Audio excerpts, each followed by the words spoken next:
Muitos atributos ou cognomes vêm sendo atribuídos ao homem do terceiro milênio depois de Cristo. Para alguns, formamos a sociedade da informação ou sociedade da comunicação. Para outros, a sociedade do conhecimento e da aprendizagem. Talvez fosse mais apropriado afirmar que somos a sociedade das imagens. De fato, a imagem é hoje a mais importante ferramenta da informação, do conhecimento e da aprendizagem. Para gerar, circular e propagar as imagens, o homem produziu muitos avanços tecnológicos. Fotos e vídeos divulgados por televisores, computadores e internet bombardeiam-nos diariamente com uma verdadeira profusão de imagens. Estas são geradas em toda parte, às vezes nos mais distantes rincões da Terra e até em outros astros e planetas. As imagens se incorporam ao consciente e ao inconsciente, à alma e ao coração do homem moderno, de modo a nos despertar as mais contraditórias emoções. Ora provocam-nos risos, ora lágrimas, alegrias incontidas ou amargor intenso, dependendo de sua natureza e dramaticidade.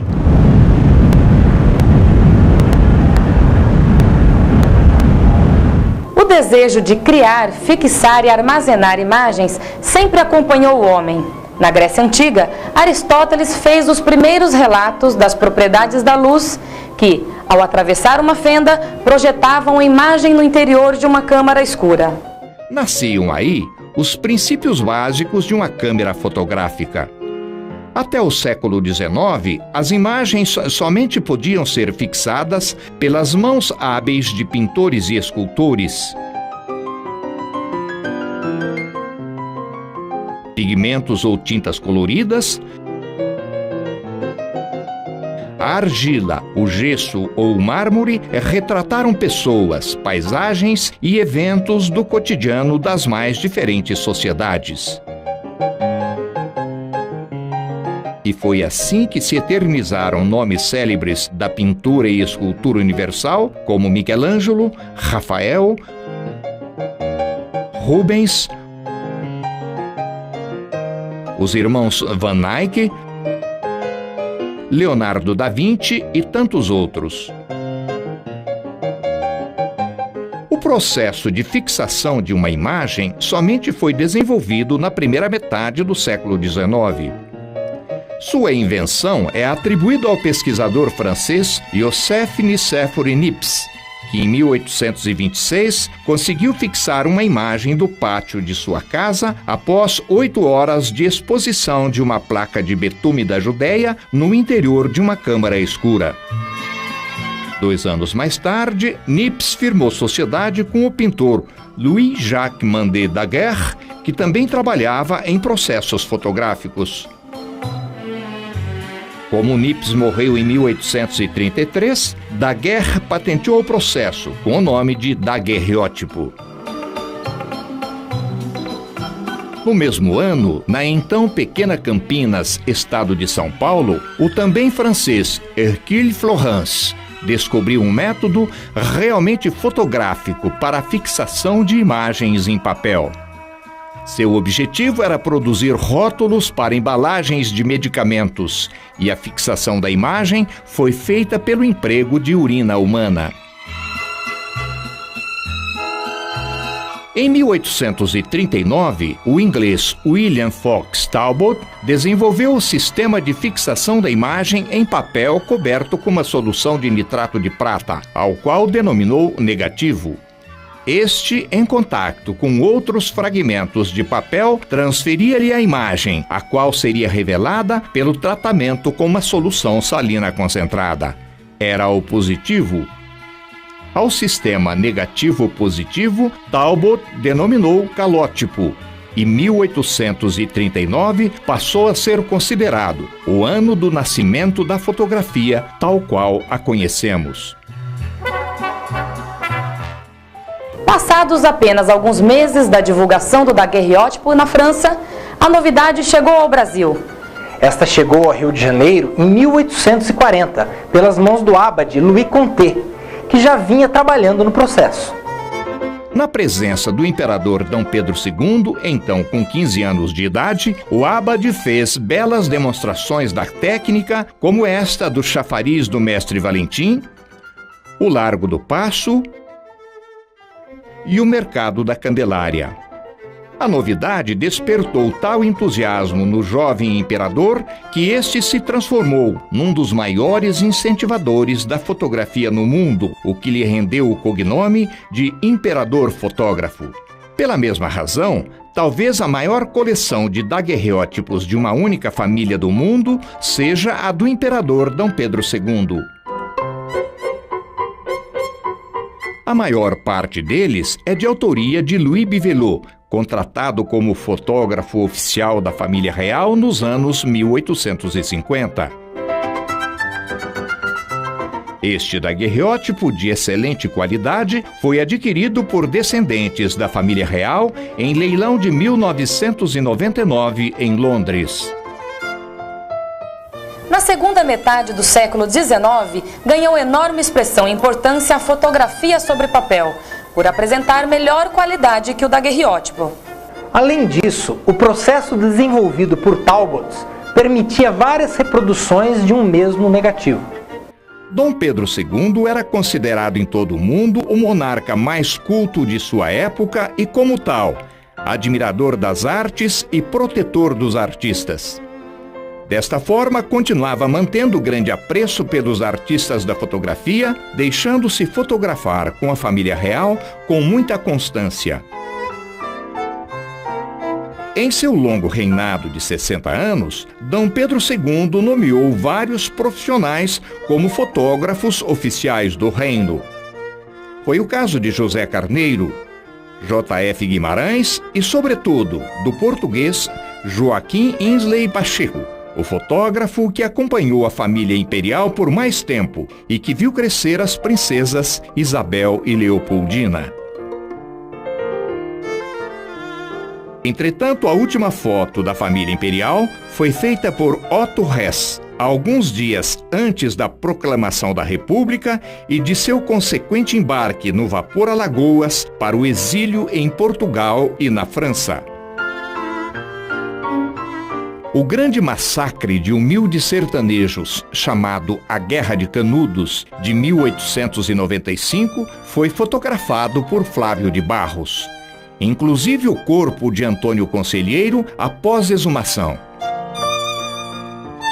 Prisioneiros paraguaios num forte em Montevidéu e a dramaticidade da cena após uma batalha da Guerra do Paraguai também foram captadas por Flávio de Barros. A fotografia ia se tornando mais acessível e se popularizando entre famílias e grupos com interesses comuns, como músicos, caçadores e reuniões sociais. Fotografar escravos negros transformou-se em atividade lucrativa, uma vez que a escravidão continuava representando a marca negativa do Segundo Império Brasileiro. Tais fotografias eram adquiridas por consideráveis somas por colecionadores europeus que visitavam o Brasil. Auguste Stahl, considerado o maior artista dos primeiros tempos da fotografia no Brasil, se notabilizou por valorizar o escravo como importante componente da etnografia brasileira.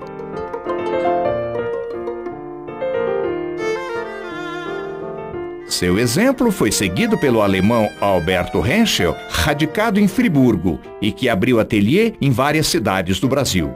Entre 1867 a 1870, Henschel, além dos escravos negros, focalizou grupos étnicos descendentes de negros, como os mulatos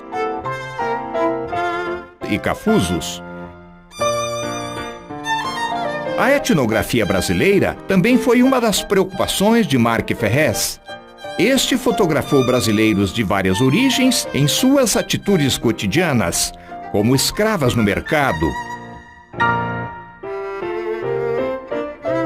vendedor de vassouras, vendedores de garrafas vazias e meninas índias. Entretanto, foi Cristiano de Freitas, o Cristiano Júnior, o retratista dos escravos por excelência. Viveu entre 1832 a 1903 e deu especial atenção às atividades diárias e ao trabalho dos negros, como a secagem do café, o carregador, o ordenhador, etc. Alguns fotógrafos do final do século XIX se notabilizaram por fotografar belas paisagens do Brasil tropical. O italiano Felipe Fidanza se fixou na região norte fotografando o mercado Ver-o-Peso, um arco construído em Belém para receber o imperador D. Pedro II e o velório do compositor Carlos Gomes, falecido naquela cidade em 1876. O alemão Albert Frisch foi o primeiro fotógrafo a realizar imagens de índios no Amazonas. Ele foi contratado pelo litógrafo suíço George Loisinger para realizar uma grande reportagem sobre a região. Suas imagens, às quais se incorporaram uma olaria e seu próprio barco laboratório, receberam uma menção de honra na Exposição Universal de Paris em 1867. A cidade de Recife esteve na objetiva de Auguste Stahl no final dos anos 1850, que se interessou por sua arquitetura. Pela construção da ferrovia Recife-Cabo às margens do rio Capiberibe e pela grande cachoeira de Paulo Afonso no Rio São Francisco. Na arte de fotografar paisagens, nenhum fotógrafo do período imperial se destacou tanto como Marc Ferrez. Por isso, em 1873, foi convidado para acompanhar a missão científica de Charles Hart, que percorreu todo o Brasil. Encantou-se com o porto de Recife, de onde trouxe várias imagens, e um outro tanto da cidade de Salvador. Os contrastes entre a cidade alta e cidade baixa da sempre bela capital baiana, no período imperial, também chamaram a atenção de Guilherme Gensli em 1870. Em 1859, a Igreja do Rosário, na Praça do Pelourinho, a Fonte e Casas do Pátio de Jesus, a Rua Nova do Comércio e a Vista Geral de Salvador já haviam impressionado ao inglês Benjamin Mullock. Este fora contratado da Estrada de Ferro Bahia e São Francisco para oferecer um álbum da expansão da ferrovia ao imperador. Um dos maiores fotógrafos paisagistas do Brasil foi o francês Victor Fronde, cuja obra, entretanto, se perdeu. O que dela se conhece deve-se a litografias. Este é um processo de impressão de imagens sobre pedra calcária tratada com água e óleo, cuja superfície absorveu o material fotográfico. O Outeiro da Glória.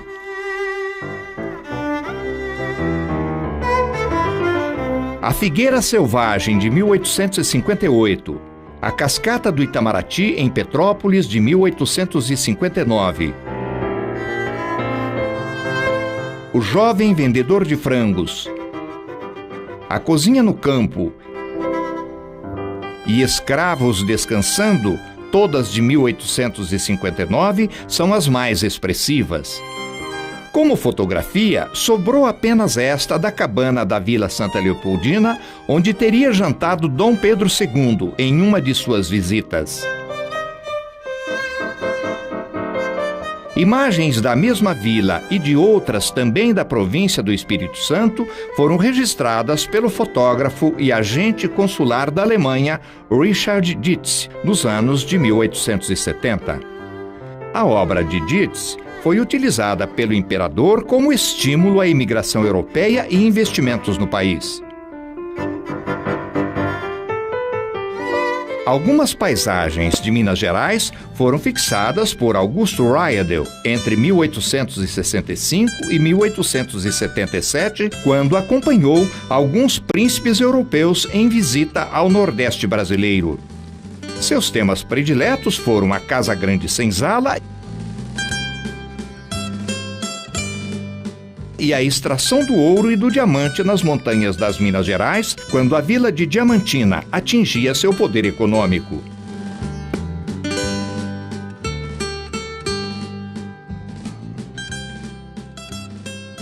No final do século XIX, a província de São Paulo já dava sinais de que seria o grande centro econômico do Brasil ao iniciar o ciclo do café. Em 1885, Mark Ferrez documentou a partida de um grupo de escravos para mais uma jornada de trabalho. A construção da estrada de ferro São Paulo-Santos para o transporte do café.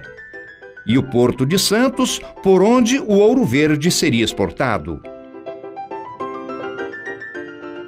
A sequência do ciclo do café foi fotografada por Guilherme Gensli em 1895, que registrou a chegada do imigrante italiano ao Porto de Santos no navio São Gotardo.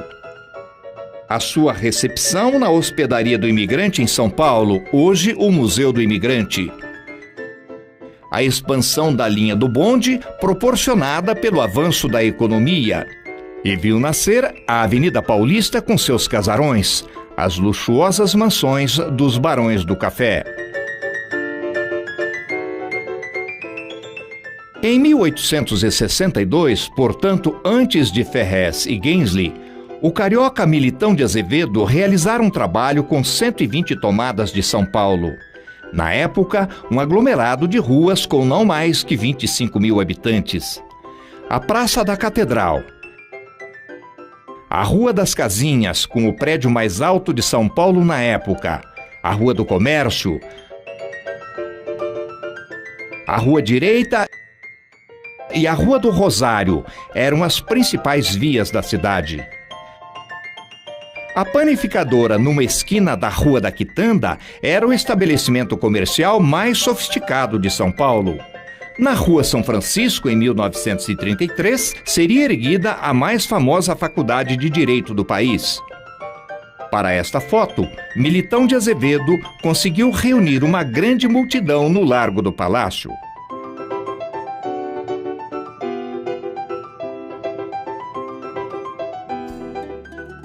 Entretanto, o Rio de Janeiro e Petrópolis foram as cidades mais fotografadas no período imperial brasileiro. As duas constituíam os maiores aglomerados populacionais do período. O Rio era a capital do reino e, como sempre, admirada por ornamentos naturais de rara beleza. Em Petrópolis, cidade montanhosa de clima ameno, se refugiava a família real desde 1850, escapando do intenso calor do verão carioca. Encravada entre a montanha e o mar, o Rio de Janeiro é uma cidade incomum por sua geografia.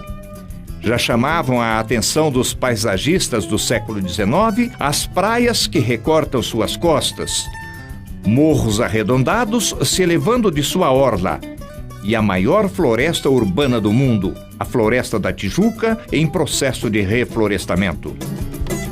Auguste Stahl foi apaixonado pelas belas palmeiras imperiais do Jardim Botânico e também se encantava com a Pedra do Corcovado, focalizando-o como pano de fundo em várias de suas fotos. Também estiveram na mira de sua objetiva o Passeio Público, o Largo do Machado e o dique Imperial. O suíço George Loisinger abriu um ateliê fotográfico no Rio de Janeiro em 1850, com o objetivo claro e assumido de vender imagens do Brasil exótico para o estrangeiro visitante. Em 1865, foi o primeiro a fotografar a Ilha das Cobras e seu forte. Fotografou também detalhes da cidade, como praças, a Rua Direita, hoje a Rua 1º de Março.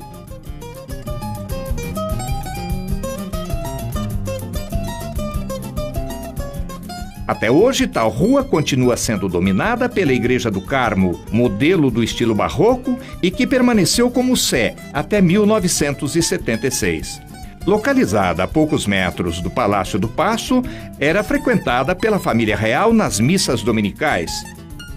Fotos de Loisinger em ângulos abertos, com o Pão de Açúcar e o Corcovado ao fundo, se constituíam em paisagens fascinantes para seus clientes. Pela mesma razão, o Dedo de Deus em Teresópolis e o montanhoso Caminho de Petrópolis também estiveram em sua mira. Herbert Henry Klumb chegou ao Brasil em 1852, vindo de Berlim, e juntamente com Auguste Stahl e Marc Ferrez, formou o eminente trio de fotógrafos do Brasil Imperial. Em 1865, mudou-se para Petrópolis e fez nesta cidade alguns de seus melhores trabalhos. Desenvolveu a técnica de superposição de negativos em vidro para efeitos noturnos, como esta imagem do Palácio da Princesa Isabel. Fotografou a vida urbana de Petrópolis, porém deu grande destaque às suas paisagens.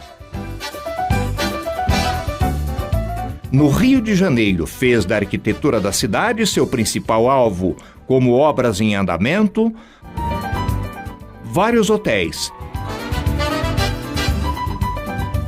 Fotografou transeuntes no Jardim Botânico, lavadeiras no mesmo jardim e a Imperatriz Teresa Cristina, admirador do Palácio Isabel no Rio de Janeiro, dele registrou várias cenas.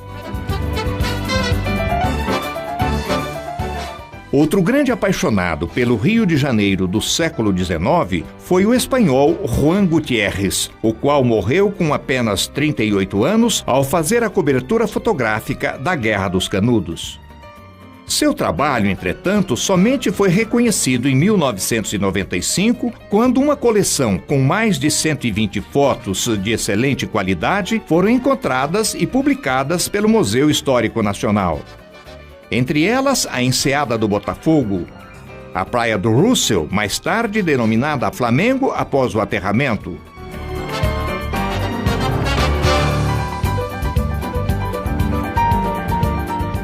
várias imagens da Urca, do Corcovado e do Jardim Botânico. Praticamente, Juan Gutiérrez descobriu Copacabana completamente virgem, registrando várias cenas daquela que se transformaria na mais famosa praia do mundo e que ainda hoje se constitui numa das maiores atrações do Rio de Janeiro.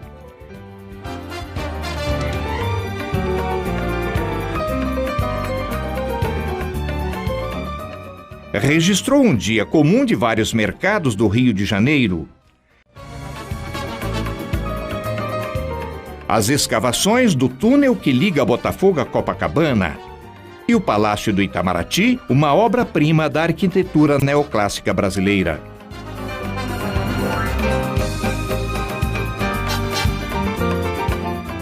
Entretanto, ninguém suplantou Marc Ferrez na admiração pelas paisagens do Rio de Janeiro.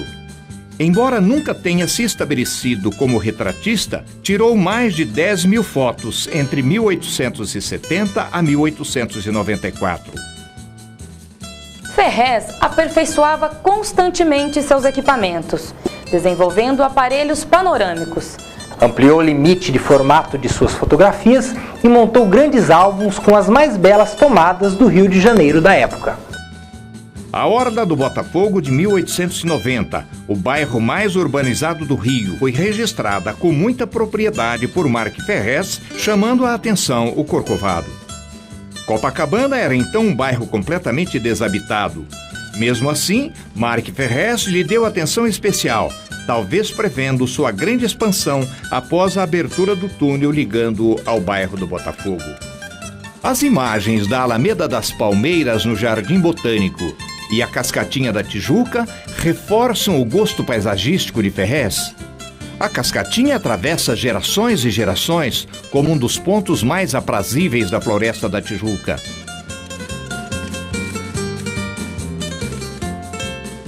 Além das paisagens do Rio de Janeiro, Ferrez fotografou a famosa Pedra de Itapuca em Niterói e não se esqueceu da Ilha de Paquetá, um local aprazível que hospedou figuras ilustres da nossa história, como José Bonifácio de Andrada e Silva e D. João VI, e que até os anos de 1970 se constituía em cenário obrigatório para todos os que visitavam o Rio de Janeiro.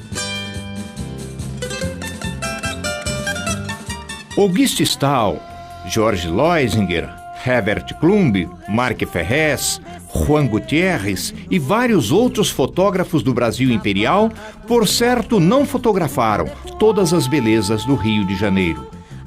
Seus equipamentos menos sofisticados não lhes permitiam reproduzir todas as cores refletidas pela ensolarada paisagem carioca.